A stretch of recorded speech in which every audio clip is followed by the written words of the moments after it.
Welcome to Uncommon Courtesy. We give you the courtesy of conversation. That's uncommonly spoke of. I'm D-Mac.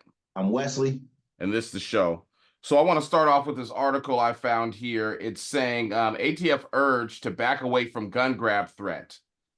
So a group of Second Amendment supporters who have successfully halted a Biden administration initiative aimed at penalizing numerous gun owners has now advised the Bureau of Alcohol, Tobacco, Firearms, and Explosives to completely abandon its continuous proposal concerning AR-style pistols. Now, what they're talking about is that they want to come and have people, they basically want to go to your house and take your gun from you. So what they're saying is it's an attachment. So like you could have a Glock, and your Glock could have an attachment where it can actually turn into an AR-style gun. And so they're trying to halt that attachment. They're trying to make it illegal. Is that almost like a switch, what they call switches these days? No. The switch goes on the back of the Glock, and that just makes it turn automatic. Into automatic. Okay. Which will give you, if you get caught with one, it's 10 years in jail. No, this is like it's an attachment. So you would take your Glock and pop it in the bottom of it. Now it has a bump stock. Oh, okay. I know what you're talking about. I got you. Yeah, you have everything on there. So, and they were trying to criminalize it and basically make it illegal. So even if you owned it, it would still be illegal. So they would have to come get it. Now, this is one thing I'm gonna tell you: as a legal American gun owner, you ain't coming to get my guns. Say it again. As a legal American gun owner, I like to hear that.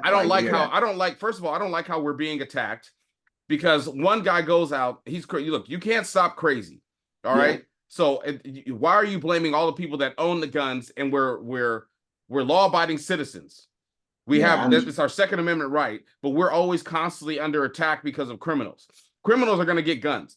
I don't want to live in New York or Chicago, where I'm not allowed to own right now, or where I'm not allowed to own the guns, but all the criminals have the guns. I think you can have a gun in New York. Yes, actually 8 bullets. It's like eight, no more than 8 bullets or something like that. Actually, New York's going through something right now where actually you have to go to a police station and they judge by your character if you can have a gun permit or not.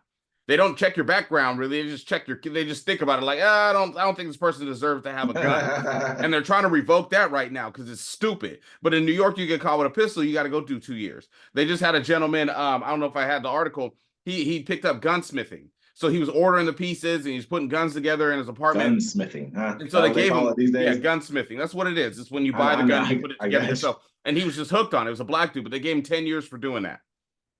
I mean, shit, man. You know, I mean, sometimes you gotta look at what the laws are in your area. I'm not saying that it's right. I think that our Second Amendment, it should be unimpedable. We should be able to own the weapons that we want to own in this country. But at the same time, I don't like the way that our laws are set up. Our laws are set up. I mean, not just our laws, we don't even teach people the right way to use firearms in this country. No, you have to actually, they make you take like a firearms class to buy one here in Washington. But the one thing that's crazy here in Washington State, they banned AR style pistol or guns, right? Mm-hmm. And so my friend, his rights were taken away from him because of the law. Some right he had, so he had to turn his AR in. I was like, well, here, just give it to me, and you can keep it in my house or whatever, right? And so we tried to switch it over, and the place I called, they said, no, you can't do that. You have to turn it in. I was like, well, what if we go to Oregon and do it? And he explained to me like this, and this is what's crazy, Washington, but a lot of people are figuring this out.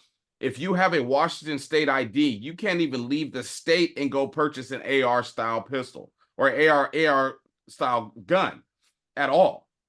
Nowhere. Like they've taken our rights away to own these guns. And it's crazy. I live on the coast next to China and Russia. Okay. They're coming for us first. And I gotta hold them back with 8 shots. We definitely gonna have to start getting some better people in office, some more. I got a friend of mine, he called himself a libertarian. And I told him, I said, I think I'm a libertarian. You know, I mean, I have more liberal, progressive-based views, but I also do care about, our Second Amendment rights. You know, I also do care about looking at more into the Federal Reserve Bank, stuff like that. And so, but my biggest thing is this right here, man. We don't teach our people enough about guns. We want to have gun laws. We want to let anyone have any kind of gun they want, but we're having mass shootings at a rapid pace. This isn't government putting this out there. These are people doing this because we have a low educated populace. But I mean, we have our economy's not bad. It's pretty decent. But I mean, a lot of people are messed up out here. So we have a lot of racist people in this country, we have a lot of people who are just poor, who make poor decisions.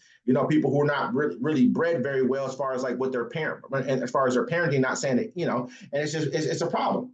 Period. Well, I mean, the economy is in the trash. I mean, you can look at the stock market, and for you, sir, you're a businessman. You can look at the stock market and be like, hey, the economy is pretty good.